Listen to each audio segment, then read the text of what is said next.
Oke, kita mulai ya. Kebanyakan dari kita kan mikirnya Alkitab itu ya satu buku utuh, lengkap. Tapi gimana kalau ternyata ada bagian-bagian yang hilang? Nah, dalam penelusuran kali ini, kita bakal kupas soal teks-teks kuno yang sebenarnya disebut-sebut di dalam Alkitab, tapi anehnya nggak ada di sana. Anda pasti familiar deh sama kutipan ini. Ini bukan cuma soal banjir besar loh.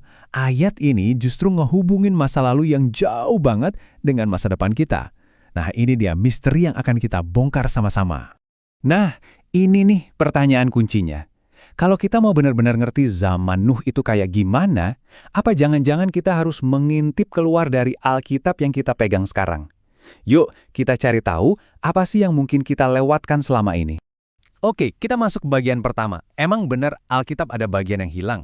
Intinya gini, ada kemungkinan Alkitab yang kita kenal sekarang itu belum menceritakan semuanya. Malah, bisa jadi Alkitab sendiri ngasih petunjuk ke teks-teks lain buat dapetin gambaran yang lebih utuh.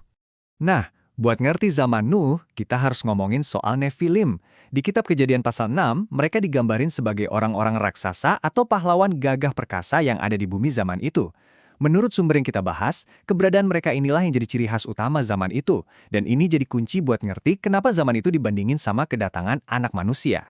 Jadi, ini argumen utamanya. Alkitab itu bukan satu-satunya teks yang diilhami Tuhan. Sumber kita ini bilang, ada loh teks-teks kuno lain yang sama-sama dihormati, yang mungkin bisa ngasih kita pemahaman yang jauh lebih dalam. Lanjut ke bagian 2, soal kanon yang terus berubah. Jadi gini, apa yang kita sebut Alkitab sekarang itu nggak selalu sama dari dulu. Daftar kitab yang dianggap sah atau kanonnya itu ternyata udah berubah-ubah sepanjang sejarah. Sejarahnya menarik banget loh. Septuaginta yang dipakai para rasul isinya lebih banyak. Bahkan, Alkitab versi King James yang asli itu isinya 80 kitab. Nah, kanon yang 66 kitab yang kita kenal sekarang itu baru jadi standar buat banyak kalangan Protestan di akhir tahun 1800-an. Jadi jelas banget kan, proses nentuin kitab mana yang masuk itu panjang dan berliku. Intinya apa? Ya, manusia yang bikin keputusan-keputusan ini. Para dewan gereja di masa lalu lah yang nentuin kitab mana yang masuk, mana yang enggak, berdasarkan pemahaman teologi mereka saat itu. Ini bukan berarti mengurangi otoritas Alkitab ya, tapi ini nunjukin kalau kanon yang kita punya sekarang punya sejarah yang, wow, kompleks banget. Masuk ke bagian 3, kasus Kitab Yashar. Nah, sekarang kita lihat bukti yang lebih spesifik. Kita mulai dari sebuah kitab yang, lucunya, disebutin namanya langsung di dalam Alkitab. Ini klaim yang cukup berani loh. Para penulis Alkitab itu ternyata nggak nulis dalam ruang hampa. Mereka justru ngarahin pembacanya ke teks-teks lain yang juga dihormati pada zaman itu, buat ngecek detail dan verifikasi lebih lanjut. Contoh paling jelasnya ada di sini.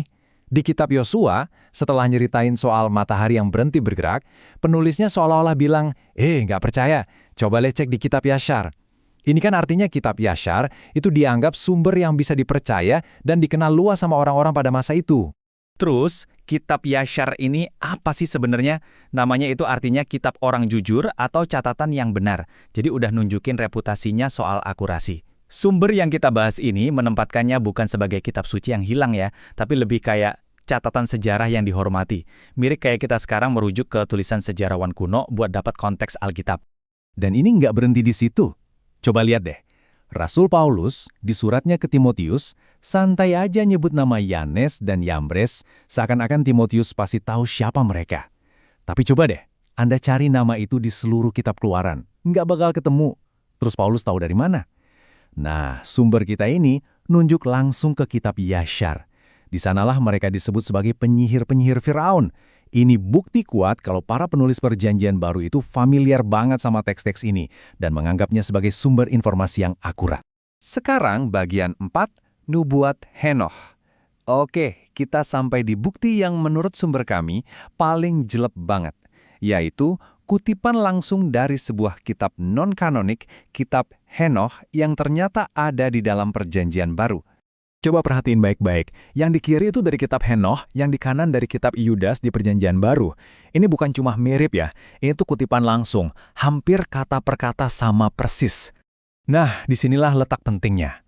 Yudas seorang penulis Alkitab dengan gamblang mengutip kitab Henoh dan bahkan menyebutnya sebagai sebuah nubuat. Artinya, dia memberikan semacam stempel otoritas ilahi ke sebuah teks yang sekarang ini justru nggak masuk dalam Alkitab kita. Keren kan? Tapi tunggu dulu, bagian paling mind-blowing-nya baru datang sekarang. Kitab Enok itu sendiri, di bagian pembukaannya, ngebuat klaim yang luar biasa soal buat siapa kitab ini ditulis. Dikatakan di sana, kitab ini bukan untuk generasinya Enok, tapi ditulis khusus untuk orang-orang tertentu yang akan hidup di masa depan, di hari kesusahan. Coba kita renungkan implikasinya. Kalau kita terima klaim pembuka ini, artinya Henokh menulis sebuah pesan yang disegel, yang emang sengaja disiapin buat dibuka oleh generasi di masa depan pas zaman-zaman yang udah dinubuatkan itu tiba. Ini kayak pesan dalam botol yang mengarungi lautan waktu ribuan tahun dan ditujukan mungkin untuk kita sekarang. Nah, ini semua ngebawa kita ke kesimpulan dari argumen sumber kita. Kalau teks-teks kuno ini memang ada, dan kalau paling nggak salah satunya mengklaim isinya itu pesan buat masa depan, terus apa artinya buat kita hari ini? Oke, kita rangkum ya. 1.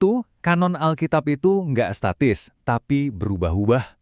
2. Alkitab sendiri ngasih referensi ke kitab luar kayak kitab Yasyar. 3. Perjanjian baru bahkan mengutip langsung kitab Henokh sebagai nubuat. Dan 4. Kitab Henokh sendiri bilang kalau pesannya itu buat generasi masa depan. Dan inilah intinya. Kalau kita baca teks-teks ini barengan sama Alkitab, ini bukan berarti kita menentang Alkitab loh, tapi justru melengkapinya. Kita jadi dapat gambaran yang jauh lebih detail soal masa lalu, kayak zaman Nuh itu, yang ternyata bisa ngasih kita petunjuk lebih dalam soal masa depan. Sebagai penutup, saya mau tinggalin satu pertanyaan buat direnungkan. Argumen yang kita bedah hari ini seolah nunjukin kalau petunjuk masa depan itu mungkin aja tersembunyi di dalam teks-teks dari masa lalu. Nah, kalau pesan-pesan kuno ini beneran ditujukan buat kita, kira-kira apa lagi ya yang masih menunggu untuk ditemukan kembali?